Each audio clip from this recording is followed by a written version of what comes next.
마이클 그린은 이 산상수훈을 가리켜서 예수님의 가르침이라는 왕관에 박혀 있는 최상의 보석이다. 예수님의 가르침이라는 왕관에 박혀 있는 최상의 보석이다라고 말했습니다. 이 말은 과장이 아닙니다. 이 산상수훈에는 기독교 영성의 정수가 담겨 있습니다. 그래서 이 산상수훈을 읽으면 마태복음 5장에서 7장까지 읽으면 우리로 하여금 이 본질로 돌아가게 만들어요. 이 본질을 깨닫게 해줍니다. 역사적으로 볼 때 기독교는 이 산상수훈에 나타난 이 본질을 잊을 때 타락하고 쇠퇴했고, 이 본질을 회복할 때 부흥하고 성장했습니다. 오늘날 우리가 유럽에 가보면 수많은 기독교 유적들이 남아 있습니다. 이탈리아 로마, 또 프랑스 파리, 또 스페인, 영국 런던, 하여튼 유럽은 곳곳에 웅장하고 화려하고 그런 대단한 기독교 건축물들, 성당이나 기독교 대학이나 수도원, 이런 그런 건축물들이 남아 있습니다. 우리 스페인에 가보면 우리 김세현 간사님이 얼마 전에 갔다 와서 갔는지 모르겠는데, 바르셀로나에 가우디라는 굉장히 유명한 건축가가 설계한 사그라다 파밀리아 성당이 있습니다. 사진에 이렇게 나오는데요. 이 성당은 136년 동안 공사 중에 있다고 그럽니다. 근데 아직 공사가 끝나지 않았습니다. 136년 동안을 최고의 건축가가 설계하고 지금 짓고 있습니다. 얼마나 많은 노력이 들어갔습니까? 그래서 이곳에 다녀온 사람들이 저곳은 한번 가볼 만하다, 대단하다, 웅장하다 라고 말합니다. 많은 사람들이 이런 유적들, 기독교 유적들을 보고 오면 그 화려함과 웅장함 때문에 입을 다물지 못하죠. 그렇지만 기독교는 본질적으로 이 외형의 화려함을 추구하는 종교는 아닙니다. 내면, 내적인 영성이 더 중요합니다. 우리 성경에 보면 예수님이 그런 적이 있죠. 헤롯 대왕이 지은 성전이 있었습니다. 그 당시 건축물로서는 예루살렘 그리고 그 아시아에서는 가장 화려한 건축물 중에 하나였습니다. 이 제자들하고 그 성전에 갈 때 제자들은 얼이 빠졌죠. 시골 갈릴리 사람들이 그 성전을 보고 너무 화려하고 웅장해서. 예수님은 그 성전을 가리켜서 열매를 맺지 못하고 잎만 무성한 무화과 나무다. 그러니까 이 무화과 나무를 저주하신 사건은 곧 이 겉만 화려한 그런 성전을 저주하신 사건이나 마찬가지죠. 예수님은 이 성전을 헐어버려라, 내가 사흘 만에 다시 세우겠다.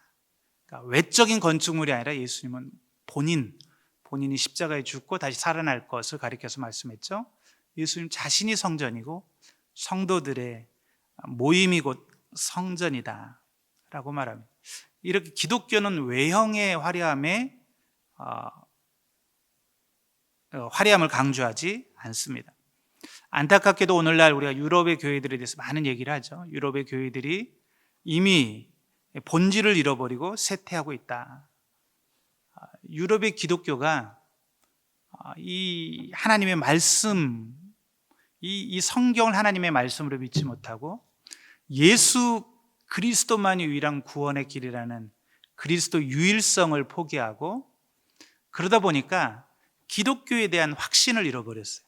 복음에 대한 자신감을 잃어버렸습니다. 복음이 내 인생에 우리가 지금 당하고 있는 이런 문제들에 대한 해답이 될 수 있다, 이 자신감을 잃어버리니까 사람들이 교회를 떠나기 시작했습니다. 이제는 수많은 성당과 교회들이 미술관이나 나이트클럽이나 창고로 팔려나가고 있습니다. 우리가 안타까운 것은 이런 건물들이 팔려나가기 때문에 안타까운 것이 아니죠. 이 복음이 왕성했던 유럽이 이제는 예수님의 하나님의 임재를 잃어버렸다는 사실, 그 영혼들이 예수님의 임재를 잃어버리고 방황하고 있다는 사실 때문에 우리는 애통해야 합니다. 어떤 화려한 건물도 예수님의 임재가 없다면, 어떤 화려한 인생도 예수님이 함께 하시지 않는다면 이 맛을 잃은 소금처럼 그냥 버려지는 것이죠. 근데 이런 역사는 유럽의 기독교뿐만이 아닙니다. 기독교 역사를 살펴보면 반복돼서 일어났어요. 사람들이 외형을 추구하기 시작할 때, 본질을 잃어버렸을 때 결국은 버려지는. 우리가 이제 사도행전을 보면 화려하지 않았지만 복음이 능력이 있었고 성령께서 역사하셔서 복음이 전 로마로 퍼져가기 시작합니다. 그 복음이 로마 제국 안에 북아프리아로, 소아시아로, 시리아로, 그리고 유럽에까지 넘어가죠. 근데 사실 유럽의 복음이 넘어가기 전에 복음이 가장 왕성했던 지역은 소아시아나 특별히 북아프리카였습니다. 3세기 이때 로마 제국의 두 번째 큰 도시가 알렉산드리아였거든요. 이집트의 알렉산드리아는 기독교 신학의 본산과 같은 곳이었습니다. 이곳에서 수많은 신학자들이 나왔고, 그리고 지금 튀니지야죠. 튀니지의 카르타고, 요 북아프리카 요 지역이 아주 기독교가 엄청 부흥했던 기독교의 성지와 같은 그런 곳이었습니다. 우리가 잘 아는 어거스틴이라는 기독교 역사상 가장 탁월한 신학자이자 사상가가 바로 튀니지아, 아프리카 사람입니다. 베르베르인인데요. 이런 사람들이 활동했던, 그래서 거기서 성경 66권이 하나님 말씀이다 이런 회의에서 결정이 되고 그랬던 곳인데, 그것도 오늘날 가보면 기독교의 흔적을 찾아보기 어렵죠. 완전히 다 이슬람으로 변했습니다. 터키의 성 소피아 성당을 가보십시오. 얼마나 화려합니까? 그렇지만 지금은 이슬람 사원으로 개조돼 가지고 이슬람 무슬림들이 와서 예배하는 장소가 되어버렸죠. 제가 제가 한 달 전에 파나마에 다녀왔습니다. 어떤 모임이 있었냐면 두 개의 모임이 있었는데요. 하나는 이제 라틴 아메리카, 남미가 지금 엄청 기독교가 부흥하고 있고, 이제는 선교사를 받던 나라가 아니라 선교사를 보내는 나라가 됐습니다. 벌써 2만 명, 3만 명의 선교사를 파송하고 있고, 코미밤이라고 이 라틴 아메리카 선교사들이 모여서 선교사 대회를 합니다. 10년에 한 번씩 하는데 이번에 파나마에서 그게 열렸습니다. 제가 이제 궁금했어요. 남미의 선교 운동이 어떻게 일어나고 있는가 갔는데 약 1,600명의 남미 선교사님들이 모여서 뜨겁게 예배하고 찬양하고, 그리고 세계 복음화를 위해서 기도하고 마음을 새롭게 하고 다지고 막 이런 무브먼트의 현장이었어요.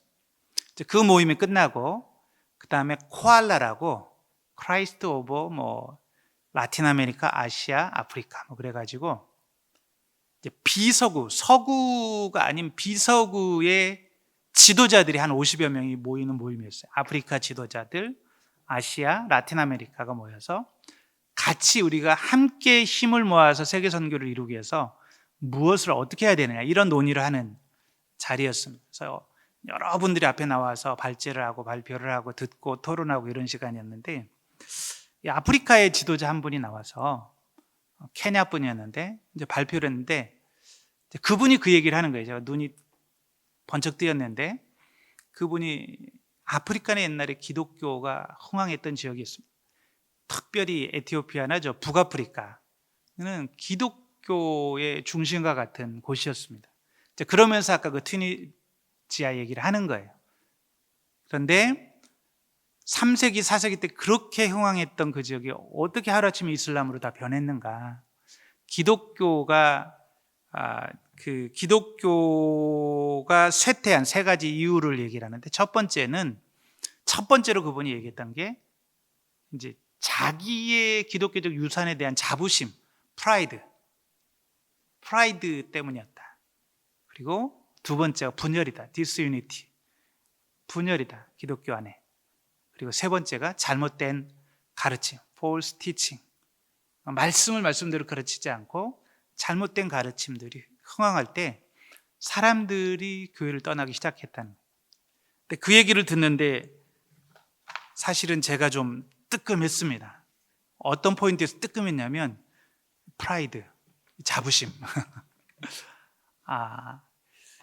기독교가 사실은 우리가 중심이다, 이런 자부심이 있었던 거예요. 북아프리카에 우리는 이러이러한 전통이 있다, 이런 유산이 있다, 유적이 있다. 그리고 화려한 건물을 지었겠죠. 그런 자부심이 생기기 시작했을 때 분열이 오고 또 잘못된 가르침이 오고, 그리고 쇠퇴했다는 거죠. 이게 한국교회에 적용을 해보면 과연 한국교회는 여기서 자유로울까? 특별히 저는 온누리교회는 어떤가? 솔직히 제 안에 온누리교회에 대한 자부심이 있었거든요. 내 안에 온누리교회에 제가 이 공동체에 소속된 것에 대한 자부심과 이 감사가 있었습니다. 작년에 로잔 대회를 마치고 나서는 이제 이게 약간 머리 끝 찰랑말랑해서, 이야, 우리 온누리교회가 이런 세계적인 대회를 한국교회와 함께했지만 우리 성도님들이 막 봉사하고 선교일을 딱 치러내는 걸 보면서, 이야, 이제 우리 온누리교회가 세계적으로도 부족함이 없구나, 이런 생각, 이런 자부심들이 있었습니다. 어떻게 보면 지금 우리 온누리교회는 정점에 있는 것 같아요. 성도들은 계속 늘고 있고 교회 재정도 계속해서 증가하고 있습니다. 청년들이, 한국교회 참 청년들이 모이지 않아서 염려인데 온누리교회는 대학생 청년들이 모이고 있습니다. 또 우리는 계속해서 선교사를 보내고 있습니다. 지금 한국교회가 심각하거든요. 많은 선교단체들이 최근에 신입 선교사를 받지 못하고 있습니다. 과거에 굉장히 대단했던 선교단체들이 신입 선교사가 없어요. 근데 우리 온누리교회는 지난주에 보지 않았습니까? 우리 오썸 지금 35기를 받는 20대, 30대, 제가 20대를 보고 얼마나 예뻐 죽겠어요.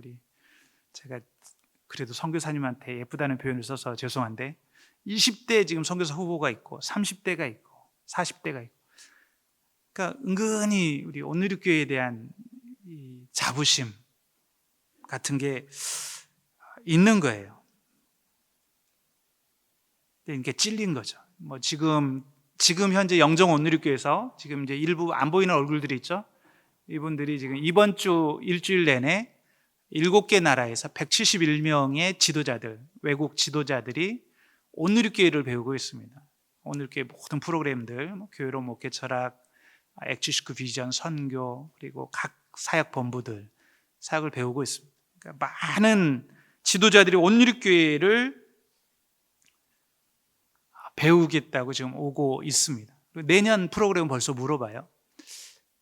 이 정도면 좋은 교회 아닌가? 이런 마음이 있었는데 딱 아프리카 그 지도자가 그 얘기하는 거예요.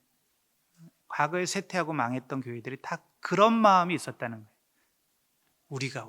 우리가 이 정도 되면 우리가, 이런 마음이 있었다는 거예요. 그러니까 제가 갑자기 위기감과 함께 갑자기 마음에 찔리면서 겸손해야지, 그러면서 생각난 게 산상수훈이었습니다. 마침 우리 김리한 목사님이 본문 달라고 연락이 와서 거기서 본문과 제목이 나왔습니다. 우리 영적인 생활에 가장 큰 적은 부유한 마음입니다. 가장 영적으로 우리가 위험한 순간은 언제냐면, 하나님 없이도 살아지네? 내가 하나님께 엎드리지 않아도 살 수 있을 것 같을 때가 가장 위험한 순간입니다. 이 산상수훈은 우리에게 어떤 삶의 방식에 대해서 가르치냐면, 철저하게 하나님을 의존해서 사는 삶이 복된 삶이라는 거예요. 복되도다, 복되도다, 복되도다 얘기를 하는데, 한마디로 말하면 나를 내려놓고, 나를 의지하지 않고, 내가 주인 되지 않고 하나님을 철저하게 의지하고 그분 앞에 순복해서 사는 삶, 그 삶이 복되다는 것입니다. 우리 산상수훈 오늘 읽었던 3절에서 12절까지 말씀을 천천히 저하고 다시 한번 교독해서 읽어보겠습니다. 3절부터 12절까지 천천히 읽습니다. 복되도다 마음이 가난한 사람들은, 교독해서 읽겠습니다. 복되도다 마음이 가난한 사람들은 하늘나라가 그들의 것이다. 그들에게 위로가 있을 것이다. 복되도다 온유한 사람들은 그들은 땅을 유업으로 받을 것이다. 복되도다 의에 지리고 목마른 사람들은 그들은 배부를 것이다. 복되도다 자비로운 사람들은 그들은 자비를 받을 것이다. 복되도다 마음이 깨끗한 사람들은 그들은 하나님을 볼 것이다. 복되도다 평화를 이루는 사람들은 그들은 하나님의 아들들이라 불릴 것이다.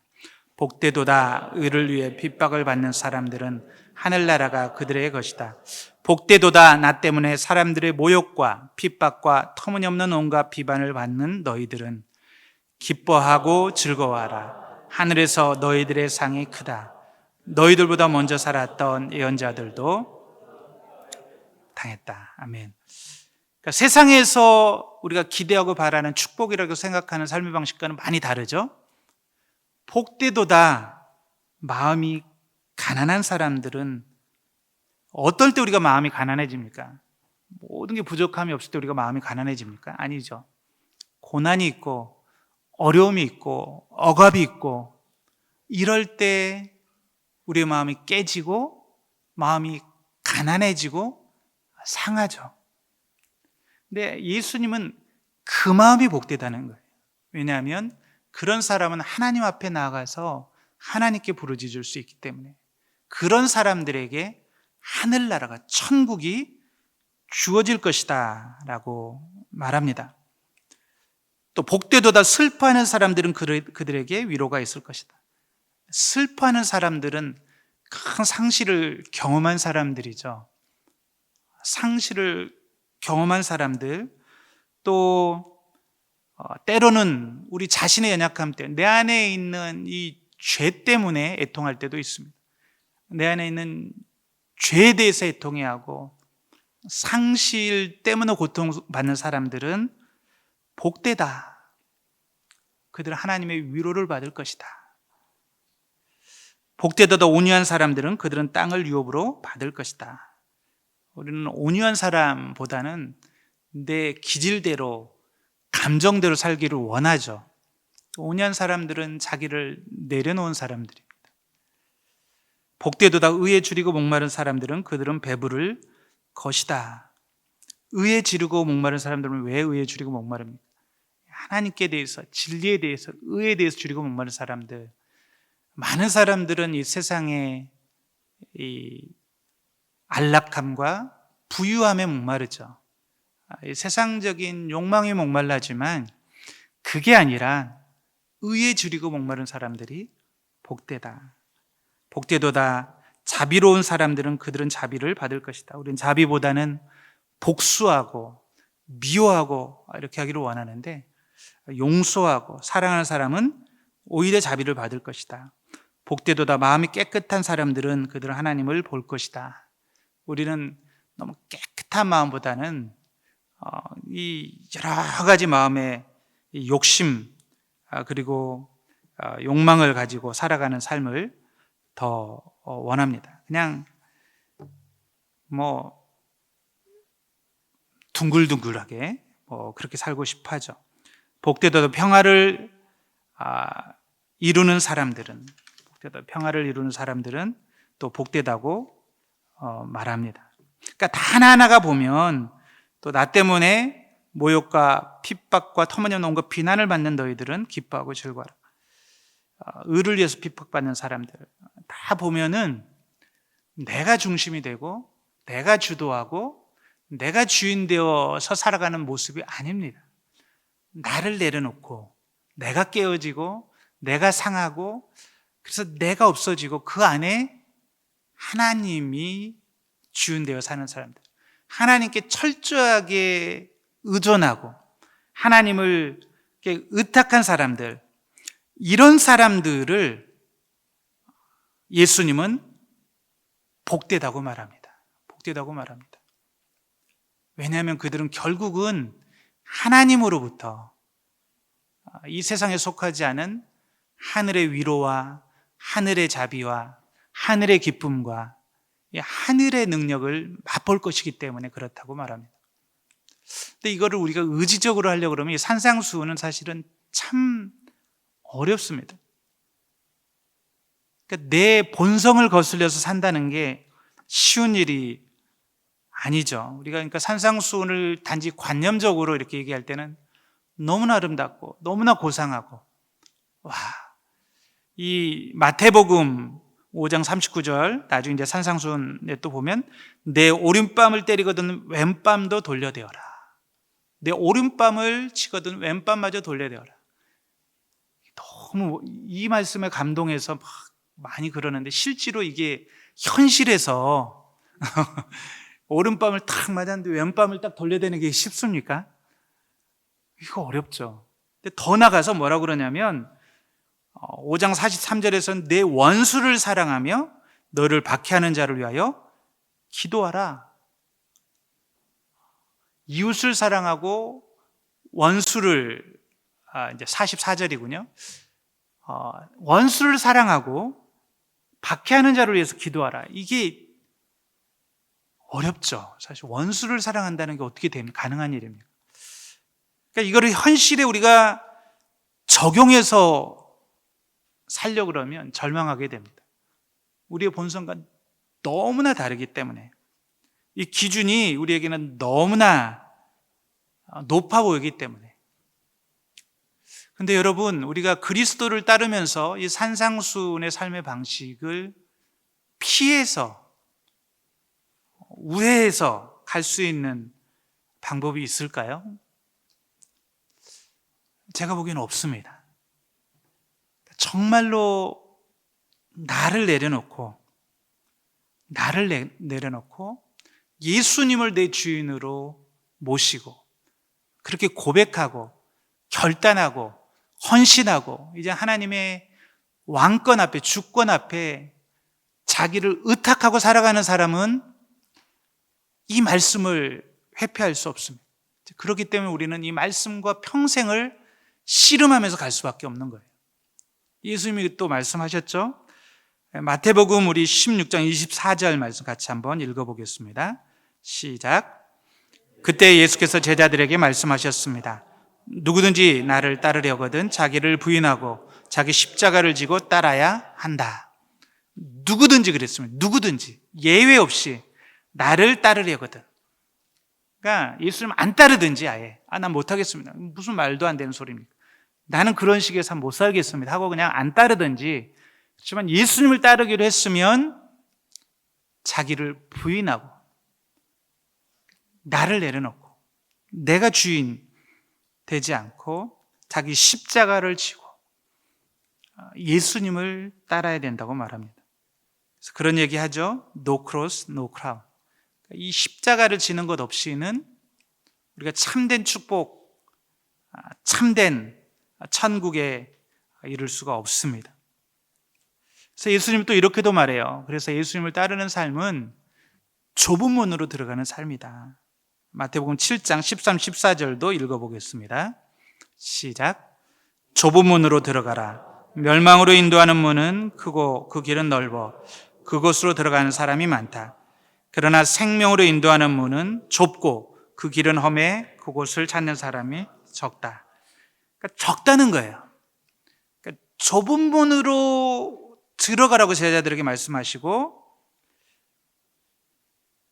그런데 이 좁고 그 길이 험난하기 때문에 이 좁은 문으로 들어가는야 생명을 얻을 수 있는데 그 길로 들어갈 사람은 적다. 대부분은 넓은 길, 편한 길, 그것으로 들어갈 텐데 그 마지막은 축복이 아니라 결국은 멸망이다. 수많은 사람들이 가고 있는 그 길이 지혜롭고 성공적인 삶처럼 보이지만 그렇지 않다는 것입니다. 오늘날 우리가 당면한 가장 큰 유혹, 또 예수님 대신 우리가 들어가고 싶어하는 그 넓은 문은 아마 물질적으로 풍요로운 삶, 안락한 삶일 것입니다. 모든 사람들이 이 좁은 문 대신에 예수님을 따르는 삶 대신 예수님보다는 물질을 따르고 물질적으로 풍요롭고 안락한 삶, 그것을 추구하면서 따라갑니다.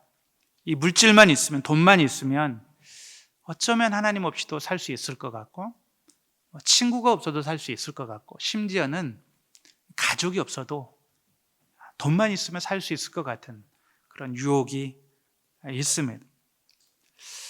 오늘날 이런 안락한 삶에 대한 유혹이 우리 산상수훈에, 또 예수님이 가르쳐 주신 그 영적인 이 본질, 이 영성을 어떻게 보면 짓누르고 있는 것입니다. 사람들이 다 편안하게 살고 싶고 안락하게 살고 싶은 거예요. 이렇게 많은 것들을 누리고 있는데도 조금만 더, 내가 돈을 조금만 더 가지면 행복해질 수 있을 것 같은 거예요. 여기서 조금만 더 있으면. 근데 사실 제가 대학교 다닐 때 어느 교수님 그런 얘기를 했던 게 잊혀지지가 않아요. 그분이 그런 얘기를 하더라고요. 여러분 우리 한국, 여러분들이 중산층만 돼도 한국에, 여러분 저 고대 로마 시대에 거의 왕족이 사는 수준의 삶을 사는 겁니다. 이 얘기를 하더라고요. 그러니까 우리는 뭐 헬조선이라고 말하고, 뭐 아직도 부족하다고 말하고, 우리는 너무나 이 결핍 때문에 불행해하지만 비교하면서, 근데 역사를 돌아보면 로마 시대 왕족도, 여러분 생각해 보시죠. 마차 한 대를 굴리려면 얼마나 많은 사람이 필요했겠습니까? 마부가 필요하고요, 말 관리하는 사람이 필요하고, 말을 위해서 또 목초지를 하는 사람이 필요하고, 뭐 이 마차를 관리하는 사람, 여러 사람이 필요한데, 지금 뭐 대중교통으로 그냥 문만 열고 나가면 버스 있고 기차 있고 또 차 있어서 마음대로 우리는 아주 뭐 단시간에 타고 다니잖아요. 저 부산까지 400km를 제가 KTX 타면 2시간이면 가잖아요. 옛날에 뭐 빨래, 깨끗한 옷을 다려서 입으려면 얼마나 많은 사람들이 수고하고, 그러니까 노예가 많이 필요했던 거예요. 빨래하는 노예, 음식하는 노예, 물 목욕 한번 하려고 하면 물 데피는 노예. 그러니까 그 당시 노예 한 50여 명을 거느린 사람 수준의 삶을 우리는 다 살고 있다는 거예요. 생각해 보니까 그렇더라고요. 우리는 뭐 얼마든지 집에서 따뜻한 물에 목욕하고 싶으면 탁 샤워기만 틀면 나오죠. 세탁기에다 돌리면, 지금 제 아내가 한 달 동안 집을 비웠는데요. 별로 불편하지 않아요. 세탁기에다 딱 넣고 예약 딱 해놓으면 아침 되면 딱 해가지고 그거 그냥 털어서 널기만 하면 되고, 저기 건조기까지 있으면 그럴 필요도 없는데 저희 집은 건조기가 없어서 커피 끓여 마시고 싶으면 그냥 커피 해놓으면 자기가 갈아가지고 내려오고. 그러니까 이런 삶이 인류 역사상 상상할 수도 없는 삶을 우리는 살고 있는 건데, 여전히 우리는 불행한 거고, 여전히 우리는 결핍에 시달리는 거죠. 예수님은 우리가 조금 더 소유하고 조금 더 가지면 행복해지는 것이 아니라 의에 줄이고 목마른 자가 오히려 복이 있다고 말합니다. 예수님은 진정한 축복은 오히려 마음이 가난하고 애통하고 의에 줄이고 목마르고 또 복음을 위해 진리를 위해서 핍박받는 사람들, 이런 사람들이 더 복되다고 말합니다. 왜 그렇습니까? 이런 사람들은 하나님이 주시는 위로, 하나님이 주시는 기쁨, 하나님이 주시는 천국을 맛볼 것이기 때문에 그렇습니다. 우리가 2015년 딱 10년 전에 30주년, 오늘이 30주년이었죠. 그때 이재원 목사님이 특별 부흥 집회를 하면서 3가지 주제로 말씀을 전했습니다. 위험한 교회, 낮아진 교회, 연약한 교회. 그때 연약한 교회 설교했던 게 제가 기억을 합니다. 그때 이재용 목사 십자가는 역설이다 이런 말씀을 하셨어요. 그러면서 교회의 진정한 능력은 우리가 가장 연약할 때 나타난다. 교회의 진정한 능력은 우리가 연약할 때 나타난다. 교회가 스스로 강하다고 생각하는 순간, 스스로 강하다고 생각하는 순간 가장 약해진다는 거예요. 왜냐하면 하나님을 더 이상 의지하지 않게 되는 거죠. 오늘의 교회 정도 되면 시스템이 있잖아요. 시스템에 의해서 교회는 관리되고 돌아갈 수 있습니다. 그때가 가장 연약하다. 그러면서 고린도후서 12장 9절 10절 말씀을 말씀하셨는데 우리 같이 한번 읽어보겠습니다. 시작. 그러나 그분은 내게 말씀하셨습니다. 내 은혜가 내게 족하다. 왜냐하면 내 능력이 약한 데서 온전해지기 때문이다. 그러므로 나는 내 약한 것들에 대해 크게 기뻐하며 자랑할 것입니다. 이는 그리스도의 능력이 내게 머물게 하기 위함입니다. 그러므로 나는 그리스도를 위해 약한 것들과 모욕과 궁핍과 핍박과 곤경 가운데 있으면서도 기뻐합니다. 왜냐하면 내가 약할 그때 곧 강하기 때문입니다. 아멘. 우리는 사도 바울이 글을 쓰고 있는 그 배경을 알고 있습니다. 사도 바울이 대단한 사람이었죠. 대단히 똑똑하고 엄청난 일들을 감당하는 사람이었는데, 그렇지만 육체에 가시가 있었어요. 너무나 고통스러운 가시가 있어서 하나님 앞에 나가서 3번 이 가시를 제거해 달라고 기도합니다. 그때 하나님 말씀하시는 거예요. 내 은혜가 내게 족하도다. 그러니까 이거죠. 우리의 소망은 뭐냐? 이 가시 좀 제거해 주세요. 이 문제 좀 빨리 해결해 주시고 내가 바라는 소망하는 물질적인 축복, 건강의 축복, 뭐 이런 삶의 축복들을 좀 내려주세요. 근데 하나님 뭐라고 말씀하냐? 아니다. 너에게 이 가시가 축복이다. 축복이다. 왜냐하면 내 능력이 약한 데서 온전해지기 때문이다. 그러니까 우리 삶에 하나님의 능력이 임하기 위해서, 하나님이 임하기 위해서는 우리가 뭔가 이걸 비워야 되는 거예요. 우리 자신을 비워야 되는데 우리가 약할 때 비운다는 거예요. 약할 때.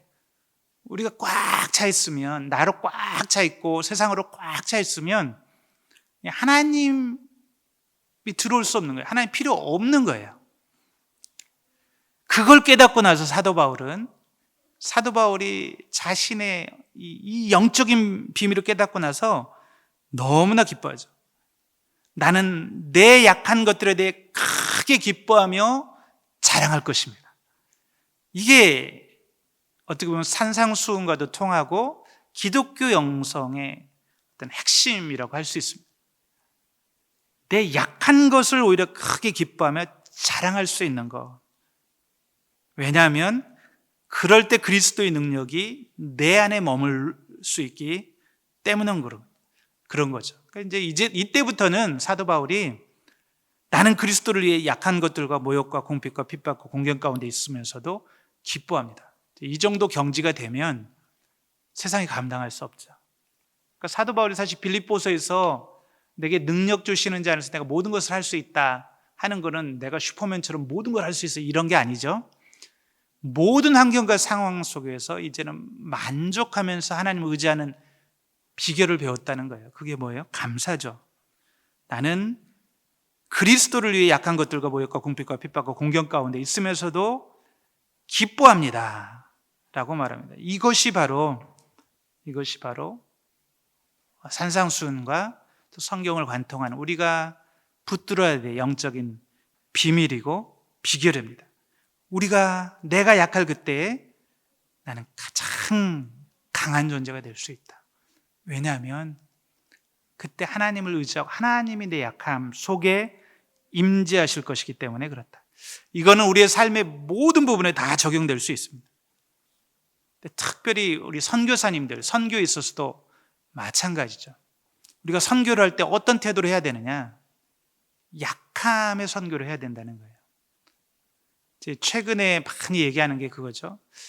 우리가 서구로부터 배운 선교가 다 틀린 건 아니지만 잘못 배운 부분이 있다. 힘에 의한 선교, 돈에 의한 선교, 아주 선진국에서 가난한 나라로 이 돈과 힘과 강함을 가지고 왔던 선교, 이거는 성경적이지 않다. 우리는 성육신적인 선교로 돌아가야 된다. 그러니까 예수님은 가장 강한 분이셨어요. 완전하신 분이죠. 힘으로 따지면 예수님은 천지를 창조하신 하나님입니다. 예수님은 자기를 다 비워내시잖아요. 그리고 종의 형체를 입으셨어요. 이 땅에 오실 때 저 나사렛 목수의 아들, 가장 연약한 한 아기로 오셔서 철저하게 성부 하나님과 성령 하나님을 의지하십니다. 약함의 선교를 하세요. 성육신의 선교를 하세요. 때로는 밤이 맞도록 기도하시고, 때로는 새벽을 깨워서 기도하시고, 광야로 가서 40일을 금식하시면서 성령님을 의지하십니다. 그래서 철저하게 약함의 선교를 통해서 하나님의 능력을 나타내십니다. 그러면서 우리가 어떠한 태도로 선교해야 될지 본을 보여주셨습니다. 선교사, 우리 한국도 이제는 선진국이죠. 선교사님들이 어쨌든 선교지에 가면 우리 선교사들은 잘 사는 나라에서 온 부유한 사람으로 비춥니다. 선교사에게 접근하는 대부분의 사람들의 관심과 기대는 하나예요. 내가 외국인 잘 만나서 물질적인 도움을 받을 수 있을까? 그런 기대가 있습니다. 그래서 좀 너무나 힘드니까 현실이. 그래서 외국에서 온 선교사 만나서 나도 좀 그럴듯한 사역, 현지에서 나도 좀 학교도 짓고 교회도 짓고 한번 횡재를 하는 거죠. 이런 사람들이 막 몰려옵니다. 처음에는 당황스럽고 때로는 화도 납니다.